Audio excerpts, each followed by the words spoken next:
Hey,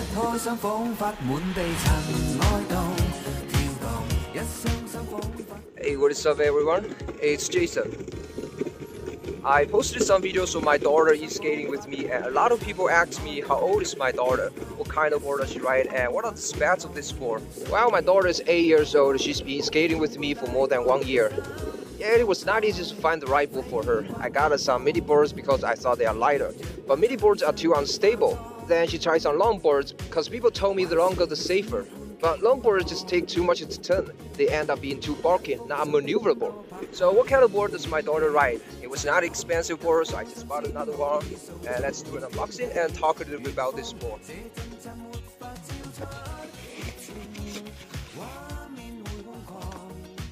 Well, this is definitely not the best package for e-boards, but it protects the board this small. In the box, we've got a smaller box, which includes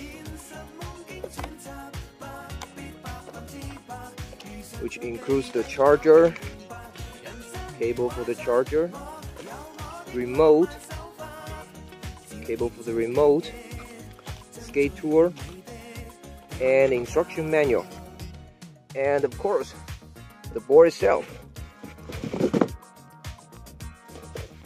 The board is 27 inch long by 7.5 inch wide, 5 inch from the ground. It has a pretty sweet plastic deck, powered by a 24 volt 2 amp hour battery, only 2 hours charging, planned to give you a range up to 5 miles. Actually, the range depends on your weight, how you ride and where you ride. I get about 3 miles going full speed all the way, while my daughter get more than 6 miles. The board weighs 8.8 pounds, easy for kids to carry in one hand.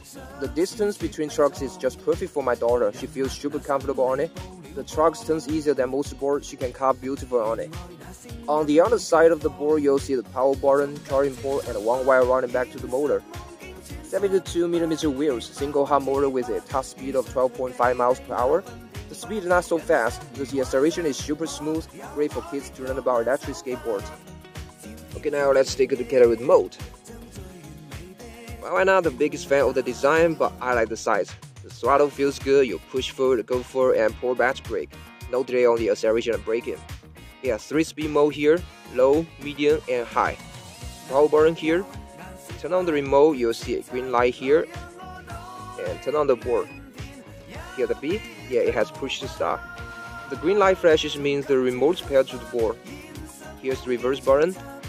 And if you press that button, the green light will turn red. And your board will be going backward. Press it again, it will turn green.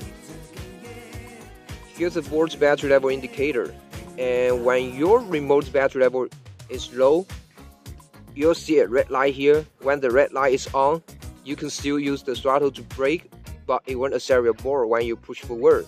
Just for safety reason, you need to charge it. Trust me, e-skate with your kids is so much fun as long as they're safe. There are safety precautions you can take with the younger kids.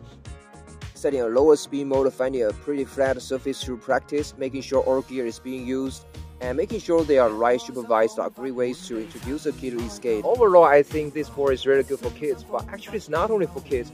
It may also be good for a college student who don't want to spend too much but need transportation to transport between home and campus. Even for me, I ride it quite a lot. I feel it's perfect for just cruising around on flat surface, great for 1 or 2 miles commute.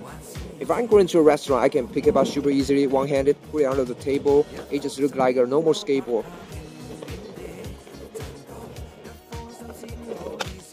And this board fits in any cars without any problems. I always have one in my car. You'll find it really helpful when you have to park so far. Hub motor is super smooth. You can push it like a regular board, rides very much like a nickel board. Kicktail works pretty much the same. Since this is a short board, it's not very stable at high speed.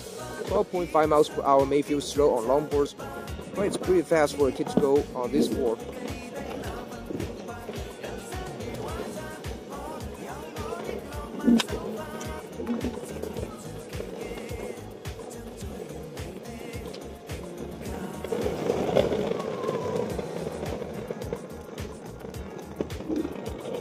The braking and acceleration is very smooth compared to dual motor boards, but it may still be a bit strong for kids, especially at high speeds. I can feel the brake is stronger at higher speeds. Kids are lighter, they will feel even stronger. One last thing, single hub motor doesn't have enough stopping power for any decent hills. Be aware of that, always slow down before going down any hills. Alright guys, thanks for watching. Leave a comment down below if you have any questions, and don't forget to subscribe if you want to see more content about e-skateboard and DIY boards.